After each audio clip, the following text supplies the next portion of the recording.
Hello, my friends. Today's story is a Peter Rabbit tale called Goodnight, Peter.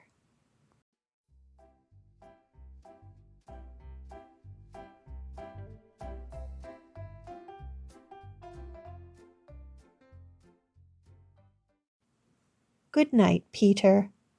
Story and illustrations by Beatrix Potter.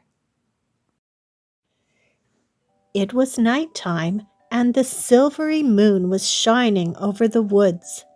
Inside a warm, cozy burrow, 4 little bunnies were tucked up in bed. Their names were Flopsy, Mopsy, Cottontail, and Peter.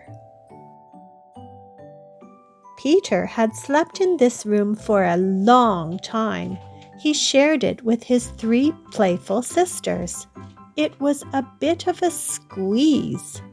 Mrs. Rabbit thought it was time for Peter to sleep in a room of his own. Peter was not sure about this because he would be all alone. There would be no Flopsy to score his handstands out of 10. There would be no Mopsy to share stories with. There would be no Cottontail to cuddle up with. One sunny morning, Mrs. Rabbit set to work making a cozy little room for Peter. "This is just the place for you, Peter," she said. "A lovely, snuggly spot, perfect for a growing bunny." As Peter watched, Mrs. Rabbit bustled about, dusting and polishing, washing and wiping, stitching and sweeping.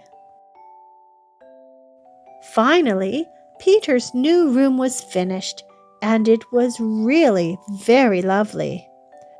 There was plenty of space for everything, even his feet, which felt nice and toasty. Peter had only just closed his eyes when, "Hoo! What is that noise?" said Peter, sitting up in bed. The noise echoed around his big, lonely room. Peter was never going to be able to sleep now.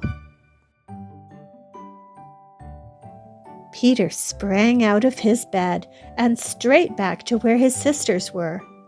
"There's no room in this bed," muttered Flopsy. "Oh, your feet are too cold," said Mopsy, pulling the blankets tighter around her. "You can share with me," whispered Cottontail kindly. But there really wasn't enough space for Peter. In the morning, Peter was very tired indeed, and very glum. He felt a little bit in-betweenish. "I'm too big for my old room," he explained to Mrs. Rabbit sadly, "and too small for my new room." "Anything new feels funny to start with," she told him, "but you'll soon feel just right." All day, Mrs. Rabbit stitched and stitched. She wouldn't tell any of the bunnies what she was making. That evening, the bunnies ate a supper of bread, milk, and blackberries beside the fire before bed. Then Mrs. Rabbit gave Peter a new snuggly toy. "This will help you feel better," she said. Later, with his sisters fast asleep, Mrs. Rabbit took Peter's hand.